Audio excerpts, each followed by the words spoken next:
పల్నాడు జిల్లాలో అరెస్టులు కొనసాగుతున్నాయి.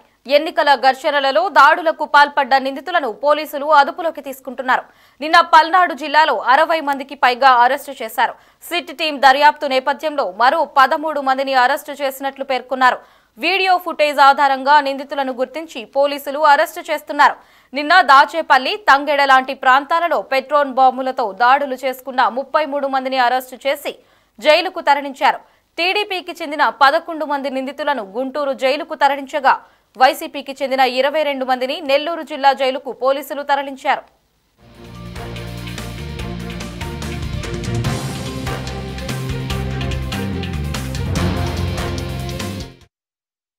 ఎన్నికల సమయంలో ప్రభుత్వ, ప్రైవేటు ఆస్తులను టీడీపీ, వైసీపీ నేతలు ధ్వంసం చేశారు. దీంతో ఎన్నికల సంఘం ఆగ్రహం వ్యక్తం చేసింది. నిందితులపై కఠిన చర్యలు తీసుకోవాలని పోలీసులను ఆదేశించింది. దీంతో పోలీసులు నిందితులను గుర్తించే పనిలో ఉన్నారు. పల్నాడులో పోలింగ్ రోజు జరిగిన అల్లర్లపై స్థానిక సీసీటీవీ ఫుటేజీల ఆధారంగా పోలీసులు దర్యాప్తు కొనసాగిస్తున్నారు. ఈ కేసులో మరిన్ని అరెస్టులు జరిగే ఛాన్స్ ఉంది. మరోవైపు కౌంటింగ్ సమయం దగ్గర పడుతూ ఉండడంతో పోలీసులు అలర్ట్ అవుతున్నారు. ఆయా కౌంటింగ్ కేంద్రాల దగ్గర పటిష్ట భద్రతా ఏర్పాట్లు చేసేందుకు చర్యలు చేపట్టారు. సమస్యాత్మక ప్రాంతాలలో 144 సెక్షన్ అమలు చేస్తున్నట్లు పోలీసులు వెల్లడించారు. ఇప్పటికే పల్నాడులో పోలీసు సిట్టింగ్ కొనసాగుతోంది. కౌంటింగ్ రోజు సైతం కఠిన ఆంక్షలు అమలు చేస్తున్నట్లు పేర్కొన్నారు. కౌంటింగ్ ముగిసిన తర్వాత కూడా 15 రోజుల పాటు పోలీస్ భద్రత కొనసాగుతుందని పోలీసులు తెలిపారు. ఇక ఎన్నికల సమయంలో ఘర్షణలపై సిట్ దర్యాప్తు కొనసాగుతోంది. తిరుపతి, పల్నాడు, తాడిపత్రిలోనే సిట్ అధికారులు పర్యటిస్తున్నారు. అవసరమైతే మరోసారి అల్లర్లు జరిగిన ప్రాంతానికి సిట్ టీం పరిశీలించనుంది. ఇక దీనికి సంబంధించి మరింత సమాచారాన్ని రామకృష్ణ ఫోన్ ఇన్ లో అందిస్తారు. రామకృష్ణ, చెప్పండి.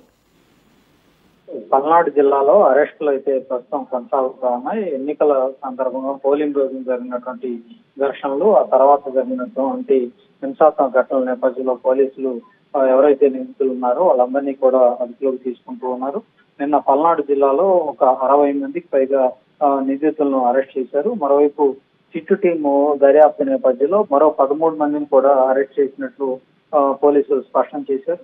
అటు వీడియో ఫుటేజ్ ఆధారంగా కూడా నిందితులను గుర్తిస్తున్నటువంటి పరిస్థితి అయితే ఉంది. ఇంకా అరెస్టుల పరమైతే మరింత కొనసాగే అవకాశాలు అయితే కనిపిస్తా ఉన్నాయి. అదేవిధంగా నిన్న దాచేపల్లి, తంగేడ్ లాంటి ప్రాంతాల్లో పెట్రోల్ బాంబులతో దాడులు చేసుకున్నటువంటి మొత్తం 33 మందిని పోలీసులు వీడియో ఫుటేజ్ ఆధారంగా గుర్తించారు. వాళ్ళని కూడా అరెస్ట్ చేసి జైలుకు తరలించారు. తెలుగుదేశం పార్టీకి చెందిన 11 మంది నిందితులను గుంటూరు జైలుకు తరలించగా అటు వైఎస్ఆర్ కాంగ్రెస్ పార్టీకి చెందినటువంటి 22 మందిని నెల్లూరు జిల్లా జైలుకు తరలించడం జరిగింది.